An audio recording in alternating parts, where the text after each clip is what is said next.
So today I'm reviewing Boruto episode 242, and the title of this episode is Seiren. So starting off, we can see that the big bad war is kicking off between the Land of Water and the Funato clan. And one thing that I think really stands out is that the Funato clan guys really seem confident, and I'm a bit low-key hyped for it. Also, we see that Kagura is being sent to the front lines, also showing that things have gotten really serious.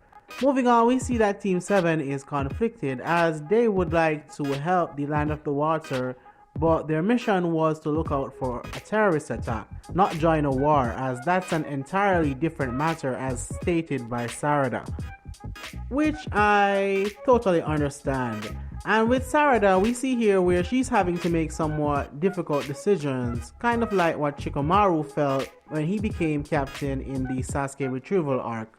And I also have to say, now that Konohamaru is gone, we're really seeing Sarada as the one in charge, especially in this arc. Also, we get the shot where we see Sarada telling Team 7 that they should get back to the lobby, and then Boruto says he's going to take in some more fresh air. And I was surprised that Mitsuki didn't want to stay, showing that Mitsuki might not be Boruto's fanboy anymore, as he's now Kawaki's. Moving on, we find out that Ikeda has left work early, and even the other workers have noticed that something is different with him, as they stated that it might be the first time he's ever left early. And when I saw this, I thought maybe Boss Kajiki knows about Ikeda's secret and where he comes from, because given that they have been together so long, it would kind of be surprising if Boss Kajiki didn't know. Moving on, I have to say Funumashi's leash jutsu is kind of cool. I mean, for a second I was wondering if this was a zombie fest. Moving on, Boruto has really matured and is maturing into a splendid ninja, as shown in the fight against Seiren. At first, we see Boruto sitting by himself, then Seiren attacks from behind, finding out that it's a shadow clone. Then we see Boruto appears and he's hit by one of Seiren's spears, and we find out that that too is a clone. And I have to say, when I saw this really showed me that Boruto ain't no punk, and he has sense. Moving on, of course, leave it to Dinky to have his bug spray. Also, every time I see Metal, he definitely reminds me of Rock Lee.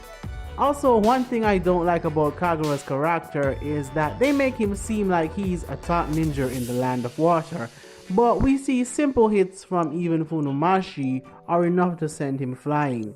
I mean, a ninja with his stature in the leaf wouldn't get taken down that easily. Oh wait, I forgot there's Konohamaru. Moving on, one thing I do see is that the Funato, they're not just fighting to bring destruction, but what they see as right in their eyes, as they grew much different than the law-abiding persons in the water, and their knowledge and ways of life are different and probably passed down from generation to generation. Also, did you see Metal with that Liu Kang Mortal Kombat kick? One thing I do like with this character is his martial arts kung fu vibe. Moving on, I have to say Lady Seiren is a fairly good opponent, and if it wasn't for the thunder, Boruto and Kagura would have had a much harder time taking her down, showing how strong she is. Also, I must say I do like the vibes we get with the music and action when Boruto and Kagura were taking down Seiren.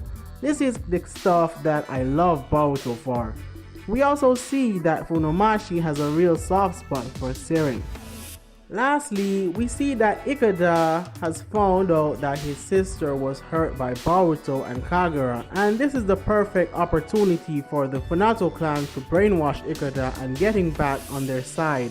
Also, they could now use him to get close to Team Sarada and the Land of Water for their own advantage. Overall, this was a good episode. Really looking forward to what's going to happen in the next, but that's all I had to say. Please like and subscribe if you want more content like this. Thanks for watching.